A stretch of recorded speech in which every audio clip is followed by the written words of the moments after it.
દુનિયાભરમાં વસતા કરોડો આદિવાસીઓ માટે 9 ઓગસ્ટનો દિવસ માત્ર એક ઉજવણી નહીં પણ ગૌરવ, સંઘર્ષ અને સન્માનનો દિવસ છે. 9 ઓગસ્ટ એટલે વિશ્વ આદિવાસી દિવસ. એ દિવસ જ્યારે સંયુક્ત રાષ્ટ્ર સંઘ વર્ષ 1982માં આદિવાસી સમુદાયોના હકો માટે પ્રથમ બેઠક મળી હતી અને પછી વર્ષ 1993થી દર વર્ષની 9 ઓગસ્ટે વિશ્વ આદિવાસી દિવસ તરીકે ઉજવવાનું નક્કી થયું. આ દિવસ એ યાદ અપાવે છે કે આદિવાસીઓના હકો, તેમની ધરતી, જંગલ, પાણી અને જીવનશૈલીનું રક્ષણ એ માત્ર જવાબદારી નહીં પણ માનવતાનું ફરજ છે. આઝાદી માટેના સંઘર્ષમાં અદમ્ય હિંમતનું પ્રતીક હતા બિરસા મુંડા. તેમને બિહાર, ઝારખંડ વિસ્તારમાં અંગ્રેજો સામે આદિવાસી સમાજના હકો માટે બળવાન આંદોલન શરૂ કર્યું. કૃષિ પર લગાન માફ કરાવવા માટે તેઓ ઝૂમ્યા.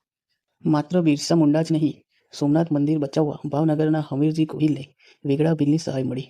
મહારાણા પ્રતાપ સાથે યુદ્ધમાં આદિવાસી ભાઈઓએ સહાય કરી.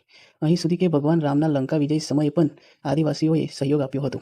વિશ્વ આદિવાસી દિન એ માત્ર એક દિવસ નથી, તે છે સંસ્કૃતિ, સમર્પણ અને પરંપરાનો ગૌરવ ઉજવવાનો દિવસ. ચલો આદિવાસી સમુદાયના હકો અને વારસાને સમજીએ અને સન્માન આપીએ. જો તમે પણ આદિવાસી સંસ્કૃતિનો આદર કરો છો તો વિડીયોને શેર કરો, લાઇક કરો અને ચેનલને સબસ્ક્રાઇબ કરો. જય જવાહર, જય આદિવાસી.